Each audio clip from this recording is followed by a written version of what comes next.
बारे में जानना चाहते थे, मगर अब सब मोरा के बारे में भी जानना चाहते थे कि आखिर वो कौन थी और उसका नाम प्रोमेथियस शिप के मुसाफिरों में कैसे था। अब यहाँ पर हम मोरा की पुरानी जिंदगी को देख पाते हैं, जहाँ पर उसने मेंटल असाइलम के कपड़े पहने हुए थे, पर तभी उसको पकड़ लिया जाता है। वो एक आदमी से कह रही थी कि मैं जानती हूँ कि तुमने प्रोमेथियस और बाकी शिप के साथ क्या किया है, और ये वही सीन था जो हमने कहानी के शुरू में देखा था। फिर उसको कुछ लोग पकड़कर एक चेयर पर बिठाते हैं और उसके गले में इंजेक्शन लगाया जाता है। वो बेहोश हो गई थी, मगर जब उसको होश आता है वो दोबारा से खुद को शिप में पाती है, जहाँ पर अब शिप के सभी मुसाफिरों ने उस बच्चे को दोबारा से कैबिनेट में बंद कर दिया था। मोरा जब उस बच्चे को निकालने के लिए आगे बढ़ती है, तभी एक मुसाफिर उस पर गोली चला देता है। डैनियल उसको बचाने के लिए आता है। उस वक्त सब कुछ रुक गया था। मोरा ने भी उस बच्चे को बाहर निकाल लिया था। जब वो उससे पूछती है कि क्या हुआ, वो उसको कुछ भी नहीं बताता और उसको अपने साथ ले जाता है। लेकिन जिसके बाद सब कुछ ठीक हो गया था, कैप्टन डैनियल को पकड़कर पूछता है कि आखिर सब चल क्या रहा है। मैंने तुम्हें खुद मोरा से बात करते हुए सुना है, क्या तुम दोनों मिले हुए हो? पर वहाँ पर वो लड़की कैप्टन को शांत होने का कहती है, जिसकी छोटी बहन मर चुकी थी। लेकिन एकदम से वक्त रुक गया था। उनको घड़ी के चलने की जोर जोर से आवाज आती है। सब हिप्नोटाइज हो गए थे। देखते ही देखते शिप के सभी मुसाफिर शिप पर से पानी में कूदने लगते हैं। ये सब देखकर मोरा दोबारा से उस बच्चे से पूछती है, सब क्या है और ये सब क्या चल रहा है? वो बच्चा उसको एक कागज पर लिख कर देता है कि खामोश हो जाओ, हमें कोई सुन रहा है।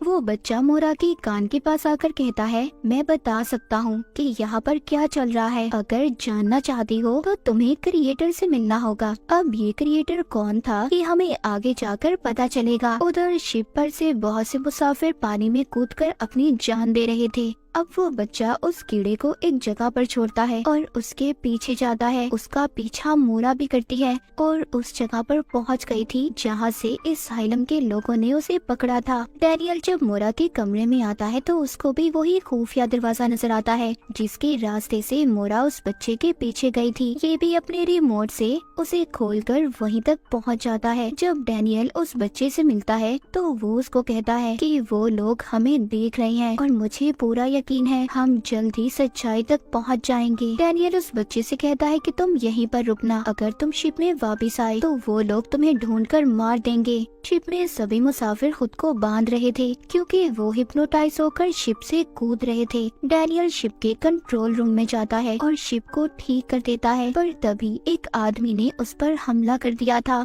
डैनियल के पास जो रिमोट था उसको दबाकर उस आदमी को बेहोश कर देता है। उधर मोरा असाइलम में थी। ये वहाँ पर उस कमरे में जाती है जिसका नंबर 1011 था और इसी नंबर के कमरे में मोरा शिप में भी थी। ऐसा लग रहा था कि सब कुछ एक दूसरे से जुड़ा हुआ है। तभी वो एक बूढ़े आदमी को देखती है और उससे पूछती है, मेरा भाई कहाँ पर है? लेकिन उसको कुछ लोग पकड़कर इंजेक्शन लगा देते हैं, जिसके बाद मोरा शिप में जागती है। वहाँ पर जाकर उसको कैप्टन पकड़ लेता है और उससे पूछता है कि बताओ तुम कौन हो और जो भी कुछ इस शिप में हमारे साथ हो रहा है वो क्यों हो रहा है। मोरा कैप्टन को बताती है कि मैं इस शिप की मालिक की बेटी हूँ। मेरे डैड ने ये शिप सिर्फ एक्सपेरिमेंट तजुर्बों के लिए बनाए थे। मुझे 4 महीने पहले मेरे भाई का लेटर मिला था जो मुझसे मिलना चाहता है, पर हम लोग नहीं मिल पाए। उसने मुझे प्रोमेथियस का राज बताना था। हम यहाँ पर जो कुछ भी देख रहे हैं सिर्फ हमारे ख्यालों की दुनिया है। तुम इसको नकली दुनिया कह सकते हो। हम एक ऐसी दुनिया में फंस गए हैं जहाँ से निकलना बहुत मुश्किल है। तभी वो एक कीड़े को देखती है जिसे वो पकड़ लेती है और पकड़कर ये उसका पीछा करते हैं। ये जंगल में पहुँच गए थे, मतलब कि अपने ख्यालों की दुनिया में, जहाँ पर कैप्टन को अपना घर नजर आता है और सोचता है कि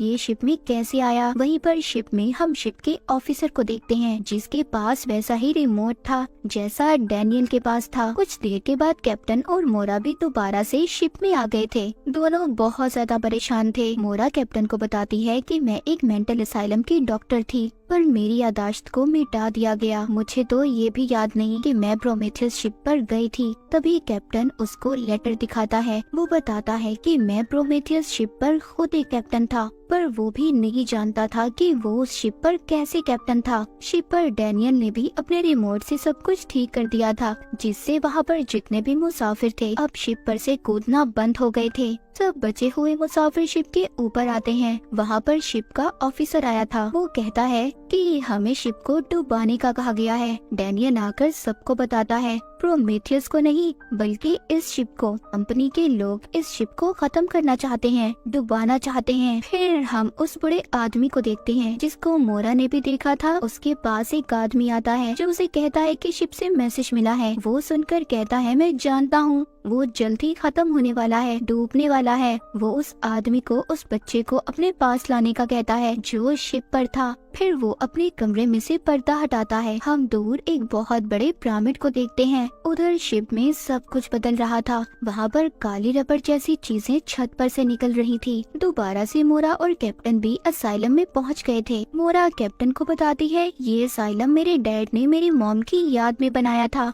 क्योंकि वो सब कुछ आहिस्ता आहिस्ता भूल रही थी। मेरे डैड चाहते थे कि मेरी मॉम ठीक हो जाए। वो उनके दिमाग को पढ़ना चाहते थे। अभी आगे जाकर एक खिड़की को खोलते हैं तो इन्हें शिप का एक कोना नजर आता है। शिप में सब अपनी पुरानी जिंदगी को देख रहे थे।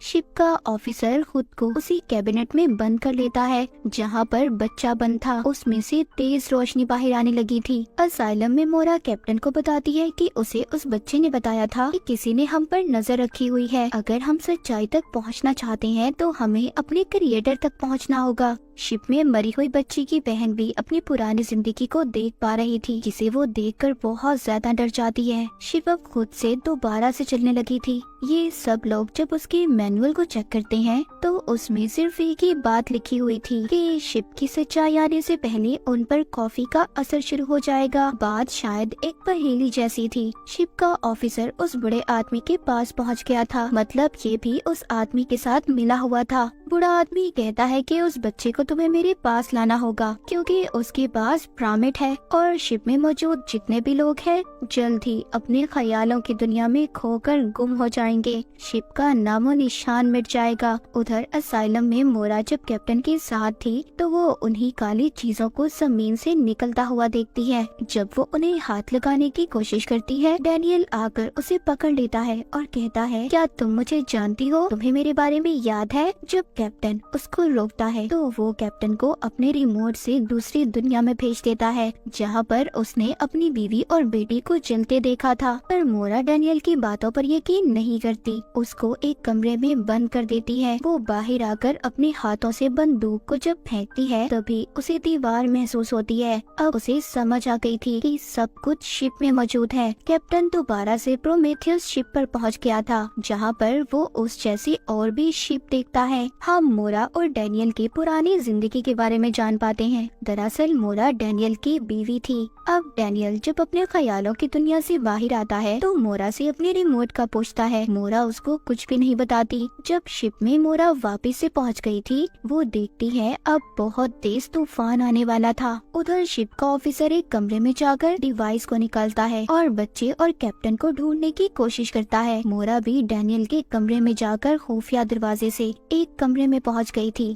जहां पर वो तस्वीरें देखती है जो डैनियल और छोटे बच्चे की थी। मतलब डैनियल उसका हस्बैंड था और छोटा बच्चा उसका बेटा। अब डैनियल ने भी दूसरी दुनिया में जाकर अपने बेटे को ढूंढ लिया था। उसका बेटा उसको एक अंगूठी देता है और कहता है कि अब वो जाग जाएगी। फिर डैनियल मोरा के पास आता है और उसे बताता है